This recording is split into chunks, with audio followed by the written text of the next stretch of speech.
ሶስተኛ ከሻቢያ ጋር የተሳሰሩ ጥቅም የሚያገኙ ከህወሓት ጋር የተሳሰሩ አሉ። እነሱም እጅ ሊሰጡ አይችሉም።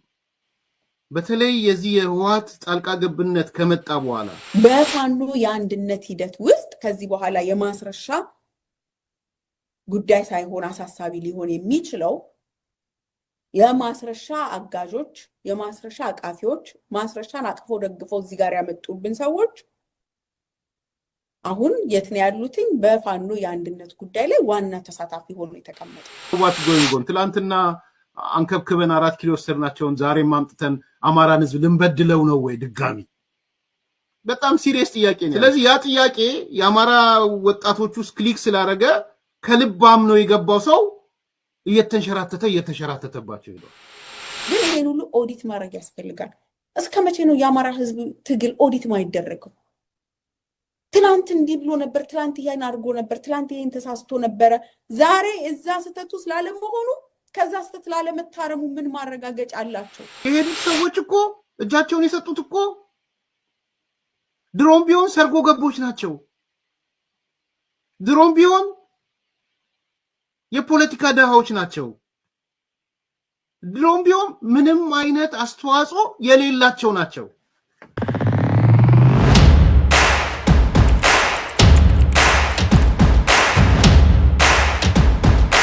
ሰላም እንዴት አላችሁ? ውድ ቤተሰቦቻችን ዘኢትዮጵያ ቻናላችንን እየተከታተላችሁ ትገኛላችሁ።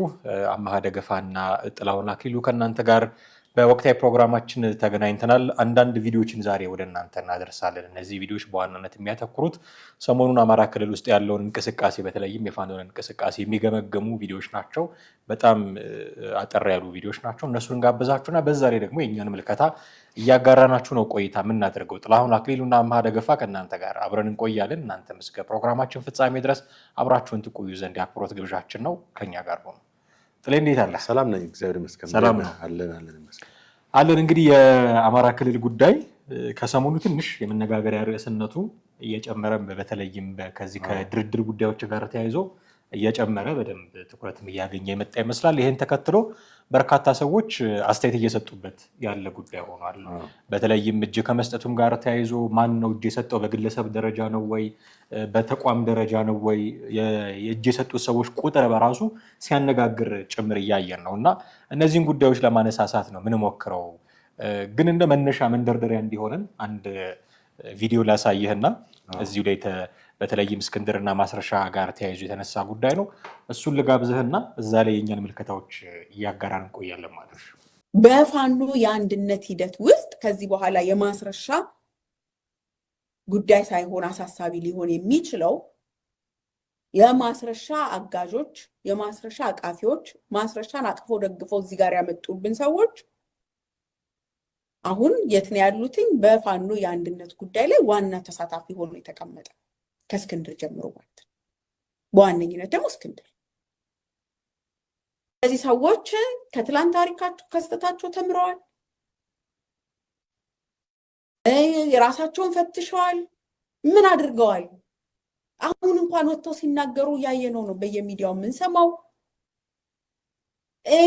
ከሚዲያው ላይ ከምንሰማው በተጨማሪ ደግሞ በተለያየ ሁኔታ ኢንፎርማሊ የሚወጡትን ውይይቶች ስንሰማ ይኖዋት ይሄ ሰውዬ ገና ገደል ከቶን አልጨረሰም። ገና ተንደርድረን ከዳንበት ቁልቁለት ውስጥ ተመልሶ ሊከተል ነው የሚል ትልቅ ስጋት አለ። ይሄ ሁሉ ሹመትና ካባ፣ ይሄ ሁሉ ገጽታ ግንባታ ማስረሻ ሰጤ በግሉ ስለፈለገው ያደረገው አይደለም።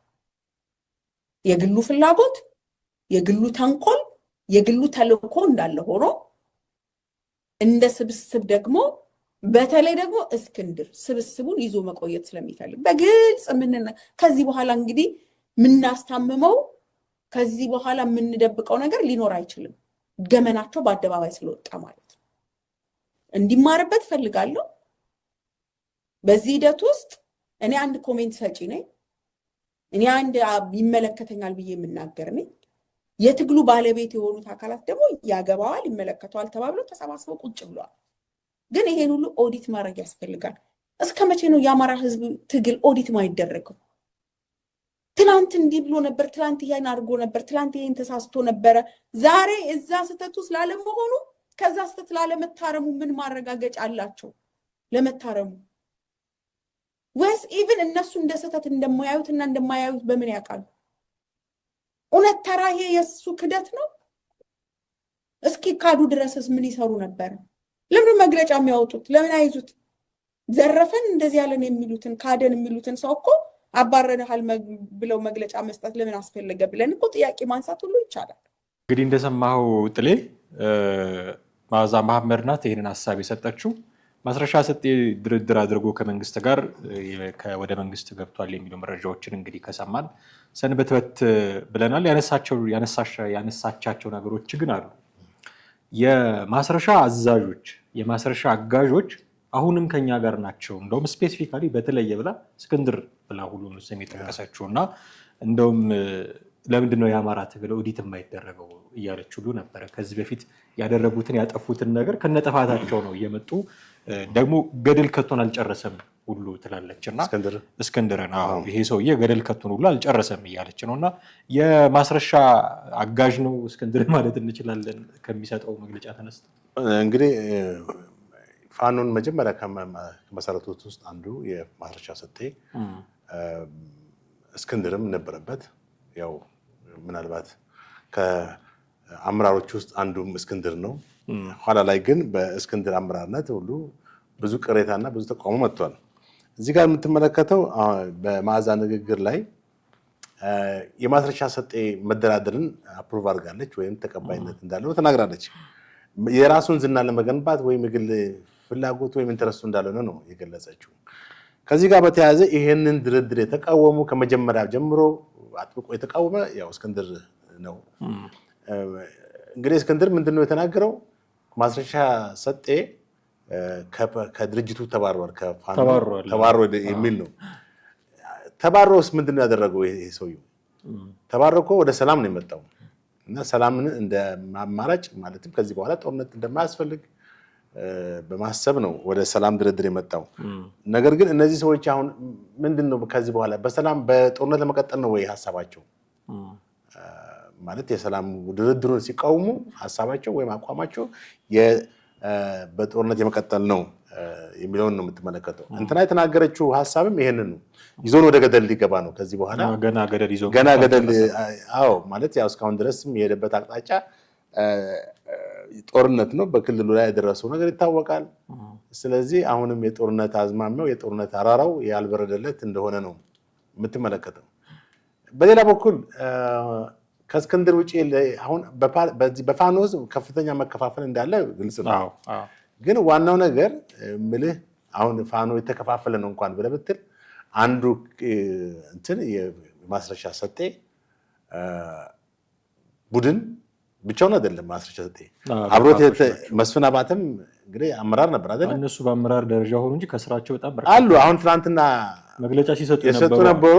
የፋይናንስ እንትን ኃላፊዎች ነበሩ፣ ሌሎችም አሉ። ስለዚህ አንድ ዝም ብሎ ተራ እንትን ብቻ አንድ ግለሰብ ብቻ አይደለም። በእንቅስቃሴው ወይም በእንትን ውስጥ የነበሩ በትግል ውስጥ የነበሩ ሰዎች ናቸው አብረው ከእጅ ማለት እጅ መስጠቱ ሳይሆን ወደ ድርድሩን ማለት ሰላማዊ አማራጭውን የተቀበሉት እና በአንድ ግለሰብ ቢሆን ኖሮ ኦኬ እንደዛ ትላለህ። ግን ብዙ ናቸው። ሌሎች ወታደሮች አሁን ያልተናገሩም ብዙ አሉ።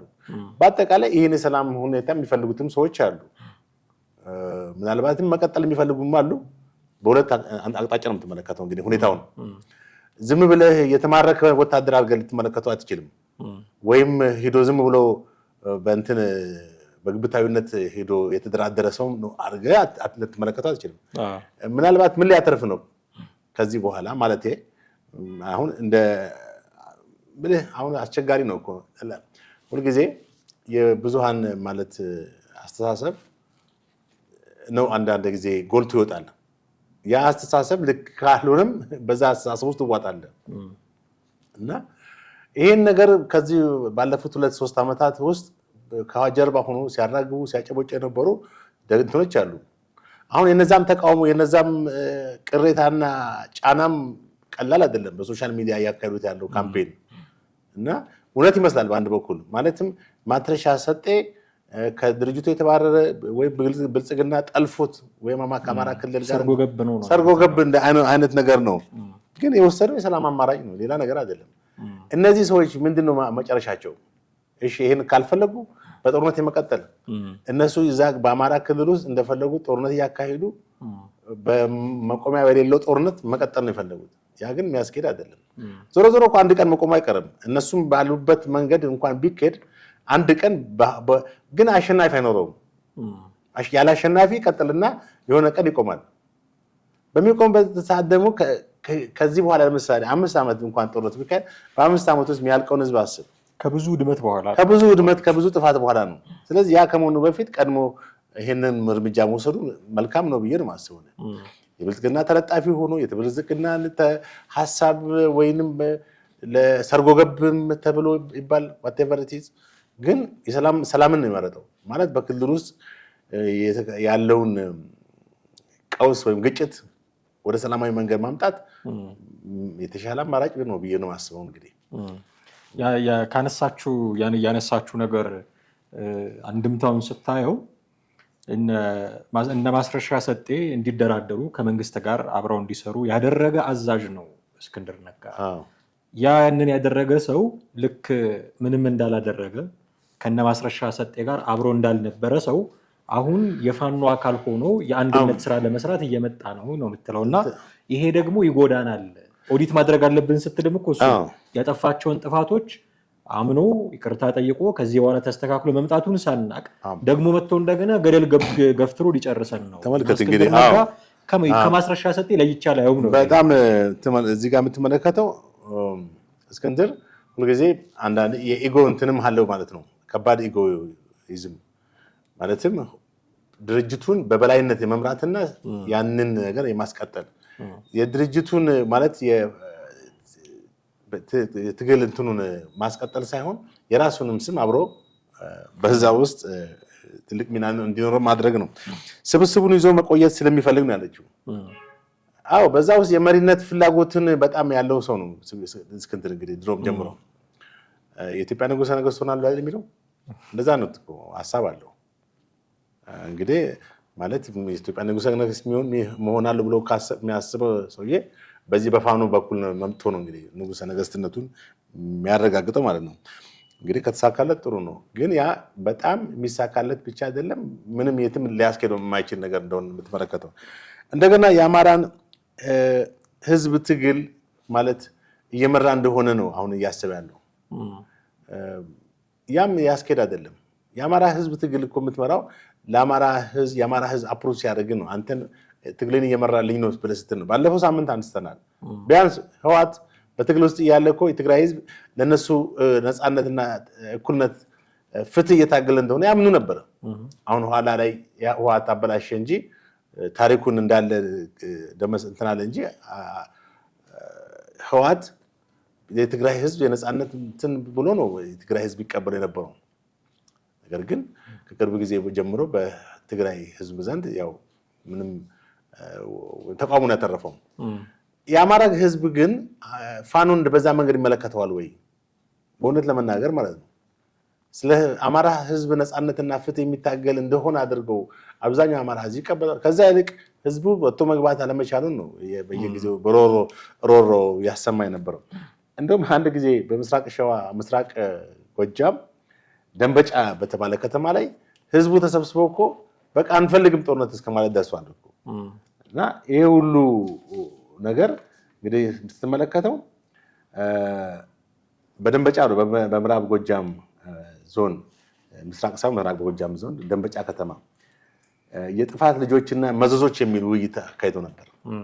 እግዚአብሔር ያሳይ እንግዲህ የጥፋት ልጆችና መዘዞች እና በዚህም ውይይቱ ላይ ለአማራ ህዝብ እታገላለሁ እያለና በህዝብ ስም እየማለ ማህበረሰቡን ገበያ እንዳይውልና ማዳበሪያ እንዳይወስድ መከላከል የህዝቡን የዕለት ተዕለት እንቅስቃሴ በስብሰባው የተነሱት ነጥቦች ነው። ከቪዲዮ አድብጬ መቼ ነው ሜይ ላይ ግንቦት ላይ ማለት ነው ህዝቡ ላይ የኑሮ ውድነት እንዲመጣ አድርጓል። አንደኛ ማዳበሪያ ይከለክላል አለ። ሁለተኛ እየማለና በህዝብ ስም እየማለና ማህበረሰቡን ገበያ እንዳይውል እየከለከለ ምንድን ነው የምትሉት? ገበያ ለምንድን ነው ማዳበሪያ የምትወስዱት? የመንግስት ማክሰሩ ይመስለኛል። እንግዲህ ያ ግን አይሆንም። መንግስት የሚከስረው ነገር የለም። ህዝብ ማዳበሪያ ባይገዛው ገበሬው ገበሬው ራሱ ነው ግን የሚጎዳው። ይሄ በአንዱ ክልል በአንዱ ዞን ብቻ አይደለም። በተለያዩ በጎንደርም ብትሄድ በሰሜን እና ደቡብ ወሎም ብትሄድ ተመሳሳይ ነው። በምስራቅ ጎጃምም ተመሳሳይ ሁኔታ ሮሮ ትሰማለህ። ያልተናገሩ ብዙ ሰዎች አሉ። ምክንያቱም ብንናገር ሌላ ጉዳት ይደርስብናል ብለው በፍራቻ ብዙ ራሳቸውን ደብቀው እንትን ያሉ አሉ። እና ዝርፊያ የተካሄደባቸው ብዙ ሰዎች አሉ። በግለሰቦች ላይ ዝርፊያ ተካሂዷል። ይሄ ሁሉ በፋኖ ጦስ ነው ወይም ፋኖ ባመጣው ጦርነት ነው። ስለዚህ ለነፃነትና ለፍትህ ነው የምታገለው ይበል እንጂ እሱ በጀርባ የሚካሄዱ ብዙ ወንጀሎችና ብዙ ጥፋቶች እንዳሉ ነው የምትመለከተው። ከዚህ ጋር ተያይዞ የግል ፍላጎት አይደለም የአንድ ሰው ፍላጎት ሳይሆን የቡድን ፍላጎት ነው ከመንግስት ጋር መደራደር የሚል ነገርም አንስታለች። በእርግጥ ግን አሁን እስክንድር ነጋ ስብስቡን ይዞ መቆየት ነው የሚፈልገው ካለችው ነገር ተነስተን አንድነቱ አሁን ጀምረዋል። መቼም የአንድ መሆን ፋኖን አንድ የማድረግ እንቅስቃሴ ጀምረዋል። ይሳካላቸዋል ወይ የሚል ጥያቄ ማንሳት አለብን። ምክንያቱም አሁን የልዩነቱ ምልክት የነበሩት ዘመነ ካሴና እስክንድር ናቸው። ሁለቱ ሲጣሉ በእነሱ ዙሪያ ያሉ ሰዎችም እየተጣሉ ነበር እስካሁን ችግር ያመጡት። አሁን አንድ ለመሆን ንግግር በጀመሩበት ሰዓት እስክንድር እንዲህ ነው የሚሉ መረጃዎች በዚህ ልክ አሁን መዓዛ ባወጣችሁ ልክ መውጣቱ አንድነቱን አይጎዳባቸውም? አንድነቱ አንድ ቢሆኑ ከመንግስትም ከህዝብም አንጻር ጥሩ ነው ብዬ የምለው ለድርድር ይመቻል። ከሌ ተደራድሮ ከሌ አልተደራደረም አትልም፣ ይጠቅማል። ለነሱስ እንደው ለጦርም ዝግጅት ለምንም ይጠቅማል እንኳን ቢሉ እንደዚህ አይነት ስም ማጥፋትን በለው ወይ ትችትን በለው አላውቅም፣ ግን እንዲህ ስሙ እየተጠለጠለ እስክንድር ከዚህ በኋላስ አንድነቱን አስጠብቆ መቀጠል ይችላል? አሁን እስካሁን ድረስ መግለጫ የሰጠው እስክንድር ነው። ሌሎቹ ምንም የሰጡት ነገር የለም። ስለዚህ ግጭቱም የነበረው በዘመነና በማነስሙ በእስክንድር ነው። ምናልባት ዘመነ ድምፁ ባይሰማም የዚህን ባለበት ቦታ ሆኖ ይህን ድጋፍ ይሰጣል ብዬ ተስፋ አደርጋለሁ። ምክንያቱም አንደኛ ምንም መግለጫ ለመስጠቱ ራሱ የራሱ ኢምፕሊኬሽን ወይም ዝምታ በራሱ እኮ ድጋፍም ነው። በአቅጣጫም ተቃውሞም ሊሆን ይችላል፣ ግን ሞስት ፕሮባብሊ ድጋፍ ነው። ከዚህ ተጨባጭ ሁኔታ ስትመለከተው ማለት ነው። ተቃውሞ ቢሆን ኖሮ ኢሚዲየትሊ መግለጫ ይሰጥ ነበር አይደል እንዴ? ምንም ያለው ነገር የለም። በሌላ በኩል ደግሞ እስክንድርን ስትመለከተው ኢሚዲየትሊ ተቃውሞ እንትና እንዳለችው በቃ በጦርነቱ ይሄን ስብስብ ይዞ የመቀጠል ሁኔታ አለ። የራሱን ፖለቲካል ርካሽ ፖለቲካ ትርፍ የማግኘት ሁኔታ ነው የምትመለከተው እንጂ እውነት ለሀገር ለህዝቡ ለክልሉ የሚያስብ ቢሆን ኖሮ ይሄን ነገር በአወንታዊነት ሊቀበለው ይችለው ነበር። የተጨማሪ መብቶችን እኮ ማስቀመጥ ይችላል በዚህ ጉዳይ ላይ። አሁን እንትና ያስቀመጣቸው ነገሮች አሉ። ማስረሻ እንዲፈቱ ጠይቋል እኮ። የታሰሩ ፋኖች እንዲፈቱ ጠይቋል። ቅድመ ሁኔታዎችን አስቀምጦ በዛ ላይ ተስማምተው ነው የተፈራረሙት። ስለዚህ አንድ የተወገደ ወይንም ከእንትኑ የተባረረ ሰው ይሄን ቅድመ ሁኔታ ላይ አስቀምጥ ይችላል።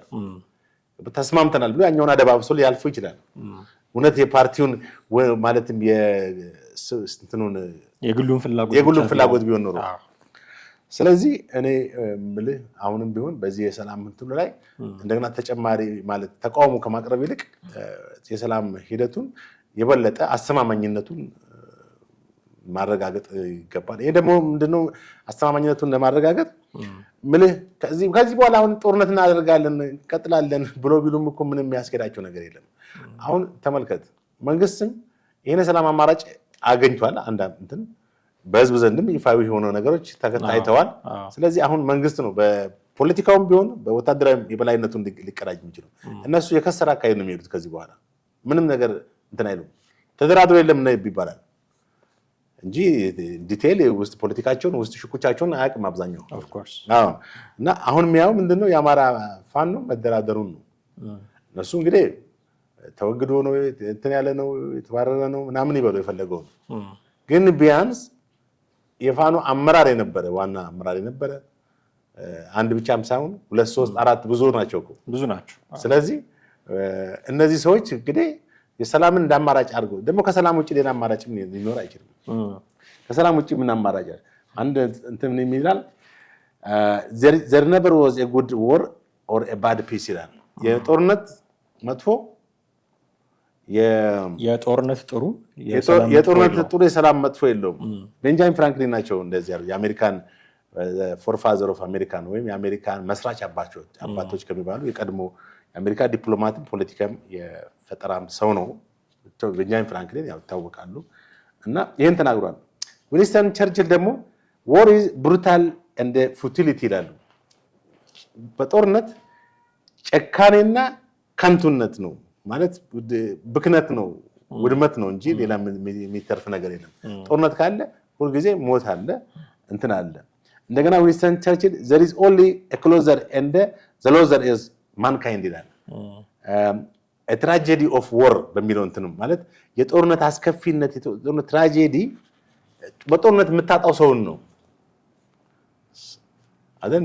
ሰውም ሲደመር ሀብት ሪሶርስ ይጠፋል። ዊሊያም ሸርማን አሜሪካዊ ነው። ዊሊያም ሸርማን ጀነራል ናቸው። በዩኒየን አርሚ ውስጥ በሲቪል አሜሪካን ሲቪል ወር ጊዜ የተናገሩት ነገር አለ። የዩኒየን አርሚው አሸንፎ እንግዲህ አሜሪካን ወደ 50 ምናምን ስቴት የሆነችው በእነዚህ እና አብርሃም ሊንከን ግሩፕ ውስጥ በነበረ ሰው ነው። አሁን war is hell ነው ያለው። ጦርነት ሲኦል ነው። እርግጥ ነው ጦርነት ሲኦል ነው ወይም የሲኦል ተምሳሌት ነው ባጭሩ ማለት ነው። ስለዚህ ከጦርነት የምታተርፈው ነገር የለም። ሰላም ሲኖር ነው እንግዲህ ሁሉ ነገር ነው ወጥቶ መግባት የሚቻለው፣ መማር የሚቻለው፣ መነገድ የሚቻለው፣ መንቀሳቀስ የሚቻለው። እዚህ ቦታ ቁጭ ብለን እኛም ሐሳብ መስጠት የምንችለው ሰላም ሲኖር። እዛ ጋር ጦርነት ካለ ምን ቁጭ ብለን ማውራታችን ጥቅም አለው የለውም። አንድ ተባራሪ መጥቶ እኛ ላይ ጉዳት ሊያደርስ ይችላል። ስለዚህ አጠቃላይ ሰላም ከሌለ ምንም እንትን አይደለም። አስብ ባለፉት 2 ዓመታት በአማራ ክልል ምንድነው የሆነው? ይሄን ማሰብ ያስፈልጋል። እነሱ ብቻ አሁን በነፃነት ስም ነው እንግዲህ እነሱ እንትን የሚሉት አይደለ? የአማራ ሕዝብ ተጎድቷል፣ ተጨቁኗል፣ ተገፍቷል ምናምን ወዘተርፈ። አሁን እነሱ ሰላም መመጡለት በ2 ዓመት በ3 ዓመት ውስጥ የበለጠ ቅድም እንደጠቀስኩት ማለት ነው። ምንድነው ያሉት ምዕራብ ጎጃም ህዝቦች?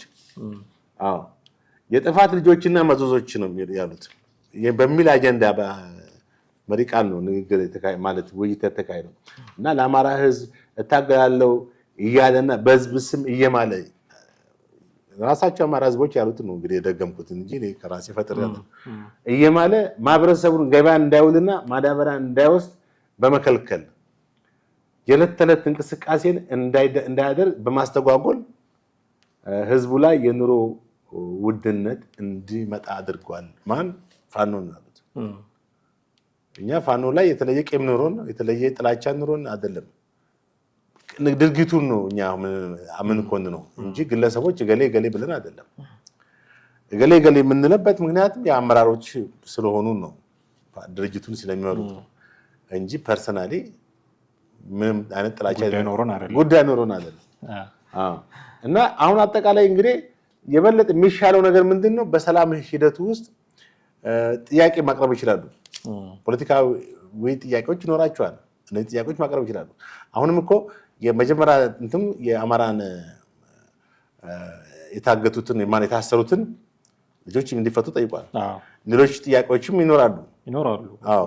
ስለዚህ የአማራ ህዝብ ከዚህ ቀደም እንደነበረው ላይ ጥቃት ማድረስ የተለያዩ በማንነቱ ያሉበት የተለያየ ክልሎች አሁን አማራ ህዝብ ኦልሞስት 10 ሚሊዮን ነው የሚባለው ከክልል ውጭ በኦሮሚያም በደቡብም በቤኒሻንጉልም ምናምን 10 ሚሊዮን ወይም ከዛ በላይ ሊሆን ይችላል። በአጠቃላይ ግን ይሄ ህዝብ በሰላም እንዲነግድ በሰላም እንዲሰራ ባለበት ቦታ ከክልል ውጭ እንዲኖር መብቱ መከበር አለበት። ይሄ ነው ዋነኛው ነገር አይደለ? በይበልጥ ጉዳት የሚደርስበት ከክልል ውጭ ነው እንጂ በአማራ ክልል ውስጥ ሆኖ አይደለም። አዎ። እና ባለፉት ጊዜያት የደረሰበት ጉዳት አለ። በማንነቱ በብሔሩ ከወያኔ ስርዓት ጀምሮ በሐረርጌ፣ በአርባ ጉጉ፣ በደኖ፣ በጉራ ፈርዳ፣ ቤንች ማጂ ዞን ምናምን በዚህ በወለጋ አርሲ እነዚህ ነገሮች አሁን በጣም በብዙ መንገድ ቀንሰዋል። እንደዛ አይደለም። የአማራ ህዝብ ግን አሁንም ተጽዕኖ ይኖራል፣ በማንነቱ ጫና ይኖራል፣ የተለያዩ ነገሮች ይኖራሉ። ያ እንዳይሆን ምንድነው መብቱን ማስከበር። ያ ደግሞ በሰላማዊ መንገድ ነው እንጂ በእንትን አይደለም። እንግዲህ በዓለም ላይ ምልህ መብቶች ተከብረዋል። ለምሳሌ ማህተማ ጋንዲ የህንድን ነፃነት አባት የሚባለው የህንድን ነፃነት እንዲከበር ያደረገው እንግሊዞችን በጦርነት አይደለም። በጦርነት ቢሄድ ኖሮ እንግሊዝ ያላት ጦር በወቅቱ ከህንድ በጣም የሚበልጥ ስለሆነ ምንም አያመጡም ነበር ህንዶች። ግን ሰላማዊ እንትኖች ቦይኮት እንዲያደርጉ ነው ያደረገው ጋንዲ። ከዛስ በቃ እንግሊዞች ለቀው እንዲወጡ ሆነ። ዛሬም የእንግሊዝ የነፃነት አባት የሚባለው ጋንዲ ተመልከት፣ ያን ባያደርግ ኖሮ ስሙ በዚህ እንደዚህ ደረጃ አይታወቅም ነበር። ህንድም ነፃ አትወጣም ነበር። ሰላማዊ ትግል ከጦርነት በላይ ኃይል እንዳለው ማንዴላን ወሰደው። አፓርታይድን በምንድን ነው በየትኛው መሳሪያ ነው የተቃወሙ? በሰላማዊ ትግል ነው። አስፈሪ የነበረውን የፕሪቶሪያን የአፓርታይድ ስርዓት ነው የተቃወሙ እስከ ቤተ መንግስት በመሄድ ማለት ነው። እና ዋልተር ሲሱሉ፣ ኦሊቨር ታምቦ የመሳሰሉት የነፃነት ታጋዮች በወቅቱ አብሮ ታስሯል በሮቢን ሁድ ደሴት ላይ 27 ዓመት ሙሉ ሲታሰር። እንግዲህ ተመልከት ለነፃነት ያንን አፓርታይድ የዘር መድሎን በመቃወሙ ኋላ ላይ ከእስር ቤት ሲወጣ እንግዲህ እንደገና በኤንሲ ውስጥ ተጣቅፎ ተወዳድሮ አሸንፎ የደቡብ አፍሪካ ፕሬዚዳንት እስከመሆን ድረስ ደረሰ። ይሄ ማለት ማንዴላ በሰላማዊ ትግል ብቻ በመታገል አፓርታይድን ከደቡብ አፍሪካ እንዲነቀል አድርጓል። ዛሬም ጊዜ ሊፈጅ ይችላል በሰላማዊ ትግል። እነዚህ ሰዎች መሳሪያ በማንሳት ከሚያመጡት ውጤት የበለጠ በሰላማዊ መንገድ የሚያደርጉት ትግል የበለጠ ኃይል አለው። ውጤታማ ሊሆን የሚችለው እሱ ነው። ብዙ እዚህኛው ላይ እንዳንቆይ አንድ እጅ እንግዲህ የማስረሻ ሰጤንም ጉዳይ ስናነሳ ነበረና ሌሎች እጅ ማለት እሺ እጅ ሰጡ አልሰጡ የሚለውን እናቆየውና የማይደራደሩት ሰዎች ምክንያታቸው ምንድን ነው የሚል ነገር ሊነሳ ይችላል እና ከዚህ ጀርባ ያለው ምክንያት ይሄ ነው ብለው የራሳቸውን ትንታኔ የሰጡ ሰዎች አሉ። ጥቂት ደቂቃ አንድ ቪዲዮ ልጋብዝህና እዛ ላይ ምልከታዎቻችንን እናስቀምጣለን። ሶስተኛ ከሻዕቢያ ጋር የተሳሰሩ ጥቅም የሚያገኙ ከህወሓት ጋር የተሳሰሩ አሉ። እነሱም እጅ ሊሰጡ አይችሉም። በተለይ የዚህ የህወሓት ጣልቃ ገብነት ከመጣ በኋላ ሪሞት ኮንትሮሉን ህወሓት ከያዘው በኋላ እየተናደነ ያለ ለዚህ ነው እንዴ በኋላ እመጣላችኋለሁ። ኮሎኔል ፋንታው ሙሃባ እና ካፒቴን ማስረሻ ያነሱት ነገር ቅድም እንዳልኩት በጥያቄ ያዙት። እጅ ሰጥቷል አልሰጠው የሚለውን ያዙትና የምድር ዋትስ ጎይንግ ኦን ትላንትና አንከብክበን 4 ኪሎ ወሰድናቸውን ዛሬም አምጥተን አማራን ህዝብ ልንበድለው ነው ወይ ድጋሚ? በጣም ሲሪየስ ጥያቄ ነው። ስለዚህ ያ ጥያቄ የአማራ ወጣቶች ውስጥ ክሊክ ስላደረገ ከልባም ነው የገባው ሰው እየተንሸራተተባቸው ሄዷል። ስለዚህ አሁን ጨነቃቸው እናስረስ፣ ጨነቃቸው የአፋባሃ ያሳምነው እዝ። ስለዚህ ምን ብለው መጡ? አይ የሄዱት አትስጉ፣ ወደ ቀድሞ ቤታቸው ነው የሄዱት። አትስጉ፣ የሄዱት ሰዎች እኮ እጃቸውን የሰጡት እኮ ድሮም ቢሆን ሰርጎ ገቦች ናቸው። ድሮም ቢሆን የፖለቲካ ደሃዎች ናቸው። ድሮም ቢሆን ምንም አይነት አስተዋጽኦ የሌላቸው ናቸው። የኛ ጀግና እኮ ሲባሉ ይከረሙ ናቸው። አሁን በእውነት እንደዛ ናቸው። ወደ ቀድሞ ቤታቸው ተመልሰዋል። እኛ ግን እጅ እየሰጠን አይደለንም።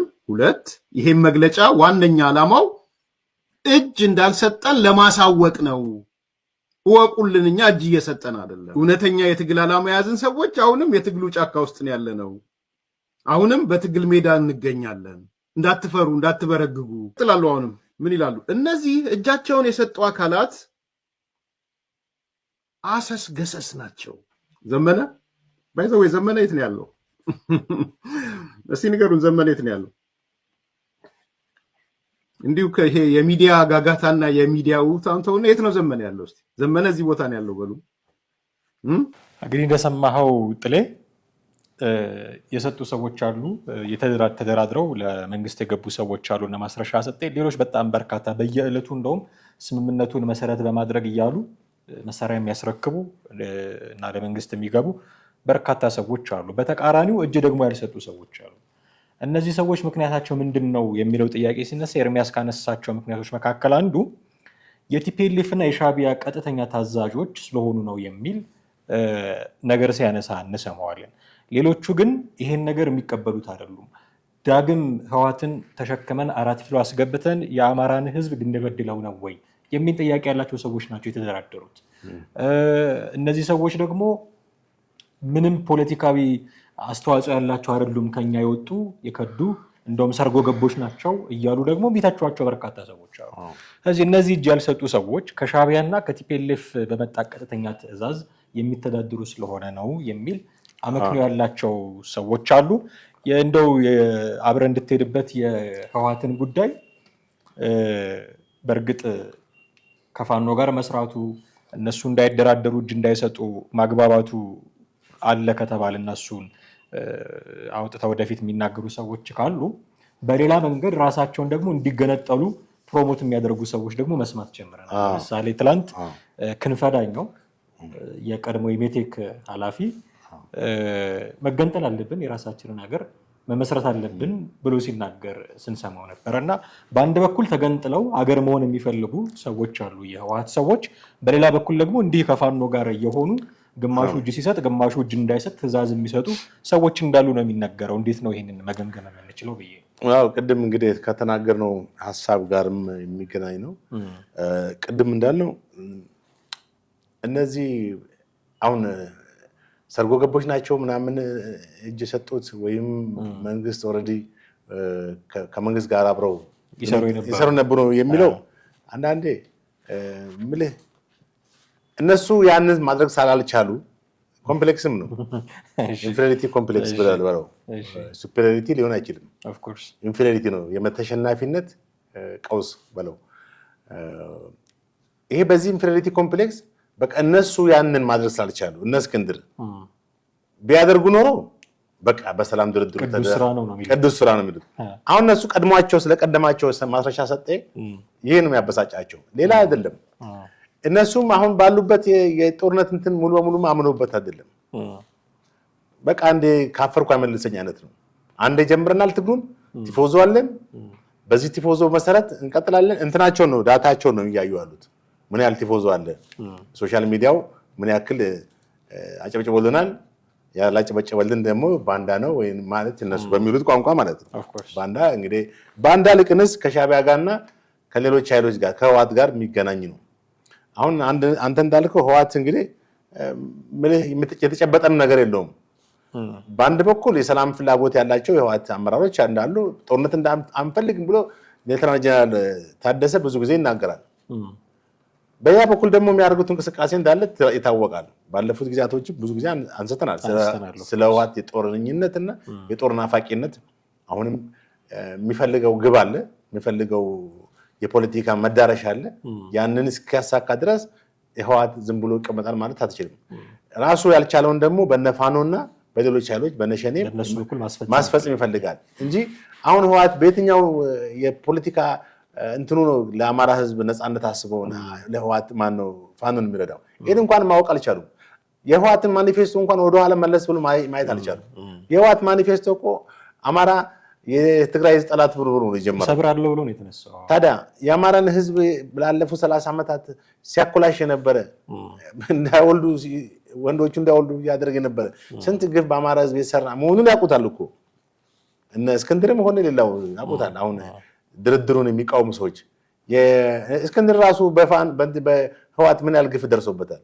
ከ10 ጊዜ በላይ እኮ እያሽከረከረ ያሰረው ነው እንትን ታስሮ በነጋታው እኮ ተፈቶ እንደገና በነጋታው የሚፈታ ሰው ነው የነበረው።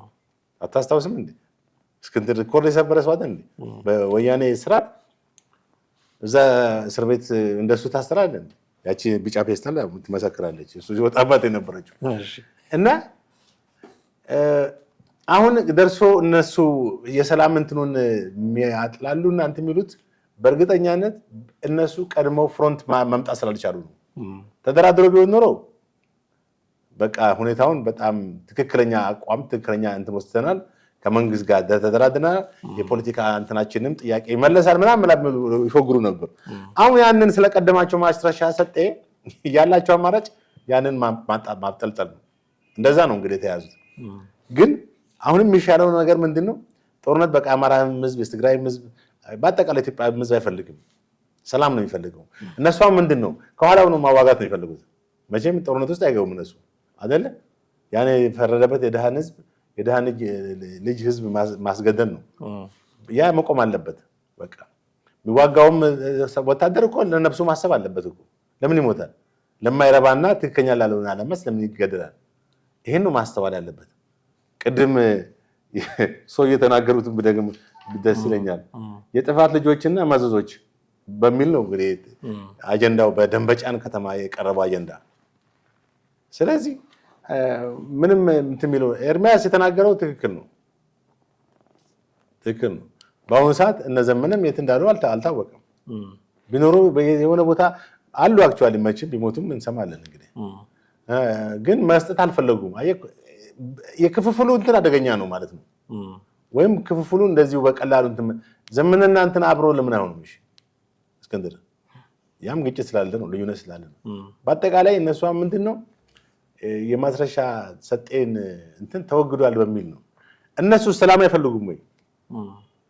አሁን እነሱ በሚሄዱበት መንገድ ሰላም ሊመጣል ማለት የአማራም ህዝብ መጎዳት ነው እንጂ ምንም ሊያተርፍ አልቻለም። ከዚህ በፊት ደጋግመን የተናገርነው ነገር ነው። ህዝቡ በቃ አፍ አውጥቶ እኮ መናገር ጀምሯል። በቃ አልፈልግም ጦርነት። ተማሪዎች በትምህርት ገበታቸው ላይ የሉ። ሰዎች፣ ነጋዴዎች ወደ ክልሉ በስነ ስርዓት መሄድ አትችልም። በተሳፍረ በመኪና ወይም ትራንስፖርት በጣም አደገኛ ነው። ማነው ተነስቶ አማራ ክልል ይሄዳለሁ ብሎ የሚል? ግን ሰላም ከሆነ ግን ማንም ይንቀሳቀሳል። አሁን እንደውም ባለፈው ከተደራደሩ በኋላ እኮ ለውጦች መምጣት ጀምረዋል። በክልሉ የደረሰው የኢኮኖሚ አደጋ በጣም ከባድ ነው። ባለፈው አቅርበነዋል አይደለ? ኢኮኖሚ የሰብአዊ እንትን ጉዳቱ በጣም ከፍተኛ 14,000 ኦልሞስት ስንት ሺህ ሰው ነው የተገደለው? ከኛ ሀዙ የለኝም በእርግጥ ግን ብዙ ሰው ሞልቷል። ብዙ የቱሪዝም እንቅስቃሴ ኢትዮጵያ ውስጥ እኮ አንደኛ እኮ ነው። በግማሽ በመቶ ነው የወደቀው። 22% የፐርሰንት የመንግስት ጂዲፒ አማራ ክልል ነው። ያን ሁሉ ሉዝ አድርጓል። ብዙ ስታቲስቲክሱ ማቅረብ ይቻላል። አጠቃላይ ክልሉ ፌል ያደረገበትን በኢኮኖሚ፣ በኢንዱስትሪ፣ በኢንፍራስትራክቸር፣ በንግድ፣ በትሬድና ኢንዱስትሪ በተለያዩ ዘርፎች አሃዙን ማቅረብ ይቻላል። የሚቀጥለው ይዘን መምጣት ይችላለን። አለ አሃዙ ትክክለኛውን ቁጥር ማለት ነው። በስንት ፐርሰንት እንደ የቱሪዝም ሴክተር እንደቀነሰ፣ የኢንዱስትሪና ትሬድ እንደቀነሰ፣ የትራንስፖርት ዘርፉ፣ የአገልግሎት ሰርቪስ ሴክተሩ እንዳለ እንደሞተ ማቅረብ ይቻላል። በ2 ዓመት ውስጥ አጠቃላይ $10 ቢሊዮን ነው። በኢትዮጵያ ብር ስትመነዘሩ በከረንት ባለው ከረንሲ ስንት ነው ሉዝ ያደረገው ማለት ነው? አማራ ክልል $10 ቢሊዮን በ200 ደርሷል እንዴ? 170 ምናምን በዛ ስትመታው ስንት ነው እንግዲህ? በጣም ብዙ ቁጥር ከኦልሞስት ወደ 200-300 ቢሊዮን በላይ ሊሆን ነው። ይህን ያክል ሀብት እንግዲህ አጥቷል ማለት ነው ክልሉ። በምን? በዚህ በጦርነት ከ300 ወደ ግማሽ ትሪሊየን ዶላር ብር አጥቷል። ባጭሩ ቀላል አይደለም። እነሱ ባመጡት ጦርነት ማለት ነው። እና ከዛ ከስምምነቱ በኋላ በነበሩት ጊዜያቶች ግን መለስ የማለት ነገር ለምሳሌ ጎንደር ከተማ የሰዓት እላፊ ገደባን ስቴት ኦፍ ኢመርጀንሲዎች እንትን ብለዋል። አዎ ተስተካክሏል። እና ትሩፋቱን በትንሹም ቢሆን ባጭር ጊዜ ውስጥ እንኳን ይኸውልህ የሰላም ድርድር ጭላንጭል ስለታየ ንግድ እንቅስቃሴዎች ተጀምረዋል ማለት መንቀሳቀስ ጀምረዋል። ሌሎችም ነገር አሁን ደግሞ ሌሎች የተዘጉ ነገሮች ትምህርት ቤቶች እንደገና በአግባቡ መስራት ተማሪዎች ወደ ትምህርት ቤት የመመለስ ሁኔታ እርግጥ አሁን ተርሙ ራሱ ስንተኛ ታህሳስ ወር ነው። በዚህ ሰዓት ላይገቡች ይሄ ካንስል ሆነ እኮ የዘንድሮ ዓመት በሌሎች ተማሪዎች ለመንፈቅ ፈተና የሚዘጋጁበት ነው። ታዲያ አሁን እኮ በዚህ የዘንድሮም የሚገቡት ገና መስከረም የመስከረሙን እንኳን ፋታ ቢሰጧቸው ጥሩ ነው። አሁን ከጦርነት ከቀጠሉ እንግዲህ እነዚህ ሰዎች ይቀጥላሉ ብዬ አሳስብም። በአንድ በኩል ትውልድን በጣም አሳሳቢ ሁኔታ ነው በእርግጥም የሚሆነው። በርካታ ነገሮች ልናነሳ እንችላለን፣ ግን እንደው ለጊዜው ቅድም ያነሳውን ስለ ክንፈዳኘው ጆቤው እሱንም አንስተን ጆቤው ነው የሚባለው። ጆቤው ምን ማለት ነው? ጆቤው ነው የቅጽል ስማቸው ያላቸው ሁሉም ባለፈው የጠቀስናቸው እነ ጀነራል ፍሳማን ነው የሚባለው። ማንጁስ እንደዚህ የሚባለው ሁሉም አላቸው። የበረሃ ስማቸው ነው፣ በዛ ነው የሚጠራሩት። ስለዚህ ጆቤው ነው ጆቤው እና ጆቤው የቀድሞ የሚቴክ ዋናው ኃላፊ ጀነራል ክንፈዳኘ ታስሮ በቅርቡ ነው የወጣው ይታወቃል። ከንትኑ ጋር ነው የወጣው አይደለ? ከነስባት ጋር ነው የወጣው ይመስለኛል። ከነስባት ጋር የትግራይ እንትኖች ሲፈቱ እንደገና ከፕሪቶሪያ ስምምነት በኋላ ጋር ተያያዘ ነው። ጆቤው ግን በከባድ ሙስና ግራንድ ኮራፕሽን ነው ከነ ቢኒያም ምናምን የሚባሉ ሰዎች ጋር ነው ቢኒያም ደህንነት የነበረው ማለት ነው። እና አሁን ጆቤው በዚህ በአንድ ሚዲያ ምንድነው ሚዲያው አንድ በትግርኛ ቋንቋ ነውና ከኢትዮጵያ ተገንጥለን ከኤርትራ ጋር እንዋዳለን ነው ያለው። በእርግጥ በጣም የሚያስቅ ንግግር ነው። ምክንያቱም በመጀመሪያ ደረጃ የመገንጠል ህገ መንግስቱን አንዱን አንቀጽ ያነበቡ አይመስለኝም ክንፈ ዳኘው። እንዴት ማለት ስለተናገርክ ብቻ አንቀጽ 39 ነው አይደል የሚጠቅሰው? እቺ ነው እንደ መሳሪያ አቀባብሎ የመጡት ጫካ ውስጥ። እንግዲህ ደግነቱ አንቀጽ 39 የቀረበው ለመገንጠል አንድ ክልል አሁን እንግዲህ እሱ በሚተናገረው ሳይሆን የትግራይ መወሰን አለበት በህዝብ ውሳኔ ነው። ህዝብ ውሳኔ ሲሆን ከዛ በኋላ ወደ ክልል ይመጣል፣ ወደ ፌደራል መንግስት ይመጣል። የህዝብ ተወካዮች ምክር ቤት በ2/3 ማጽደቅ አለበት። ትግራይ የመገንጠል ጥያቄ አቀርበዋል፣ ትደግፋላችሁ ወይ? አዎ ብሎ 2/3 ኦልሞስት 5% ማለት ነው ማጽደቅ አለበት። ከዛስ ወደ ፌዴሬሽን ምክር ቤት ይቀርባል። የፌዴሬሽን ምክር ቤት አባላት የትግራይ ክልል ለመገንጠል ጥያቄ አቅርቧል፣ ትደግፋል፣ 2/3 5% ማጽደቅ አለባቸው። ይሄ ሁሉ በሚሆንበት ሰዓት 3 ዓመት መፍጀት ይፈጃል። ህገ መንግስቱ ላይ እኮ ነው የተቀመጠው። ከዛ በኋላ ራሱ የንብረት ክፍሎች ንብረት ክፍሎች ምናምን ይላል። ይሄ ሁሉ ፕሮሰስ እንግዲህ ከ3 ዓመት ያላነሰ ጊዜ ይፈጃል። በዚህን ጊዜ ውስጥ ያለውን ሁኔታ ደግሞ የፖለቲካ ተገለባባጭነቱና ተለዋዋጭነቱን ዛሬ እንትን ያለ ሰው ነገር ይቅርታ ጠይቆ የሚገባበት ሁኔታ ነው ያለው አይደል? የፖለቲካ እንትናችን ፍለክቹዌት ያደርጋል ታውቃለህ። ስለዚህ ትግራይ ክልል እነሱንም ጠርጎ ሊያወጣቸው ይችላል እንገንጥላሉትን አሁንም ሁኔታውን እንደምትመለከተው ነው ህወሓት ላይ ያለው ተቋሙና እንትን የህዝብ አመጽ ማለት ነው። ስለዚህ ምን ያክል እድሜ ያለኝ ብሎ ማለት በስልጣን ላይ የመቆየቱ ህወሓት ውስጥ ነው ያለው ሰውየው። በእድሜ ስል በህይወቱ በአጠቃላይ ሳይሆን በስልጣኑ ማለት ነው። ምን ያክል ጊዜ ስልጣን ላይ ህወሓት ይቆያል ብሎ ያስባል? ከዚህ በኋላ ህዝቡስ መጀመሪያ የትግራይ ህዝብስ በኢትዮጵያዊነቱ የሚያምነው ህዝብ ይበልጣል በትግራይ እሺ ብሎ ይሄን ሐሳብ ይቀበላል? በሱ ባለው ይሄንን አናላይዝ አላደረገም። እንደዚህ አይነት ሐሳብ ያላቸው ህዝቦች እነፋኖ ሲወዳጁ ያስቃል። ቅድም እንዳልኩ መጀመሪያ ህወሓት በ1968 ማኒፌስቶ ማገላበጥ እኮ ነው ታሪክን። አቶ አስገደ የጻፉት መጽሐፍ ላይ በደንብ ተቀምጧል። አማራ ህዝብ እሳቸው መጀመሪያ መስራች ናቸው። አስገደ ገብረስላሴ ከህወሓት ጋር ተጣልተው የወጡት ከነ ስዬ አብርሃ ጋር ከነ ገብሩ አስራት ጋር እና ህወሓት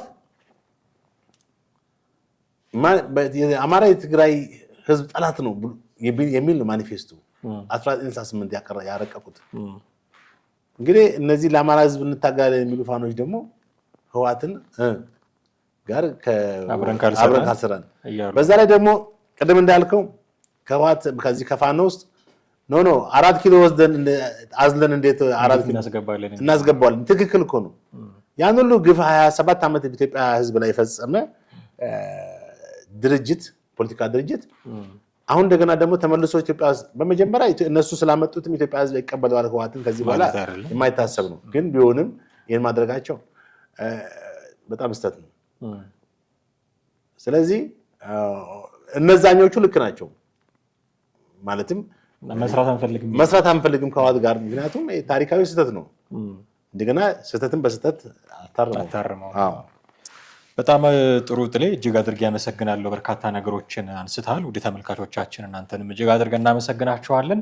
የዛሬው ፕሮግራማችንን እዚህ ላይ ማብቃት ይኖርብናል። ጥላሁን አክሊሉና አማሃ ደገፋ ነበርን ከእናንተ ጋር ቆይታ ያደረግነው። የተለያየ አይነት ሀሳብና አስተያየት እንደሚኖራችሁ እርግጥ ነው። በተለመደው መንገድ በስልክ ቁጥራችን በመደወል አሊያም የሀሳብ መስጫ ሳጥን ውስጥ በማስቀመጥ ልታደርሱን ትችላላችሁ። ለዛሬው ከኛ ጋር ነበራችሁ ቆይታ ግን እጅግ አድርገን እያመሰግናችሁ እዚህ ላይ እንሰናበታችኋለን። ጤና ይስጥልን።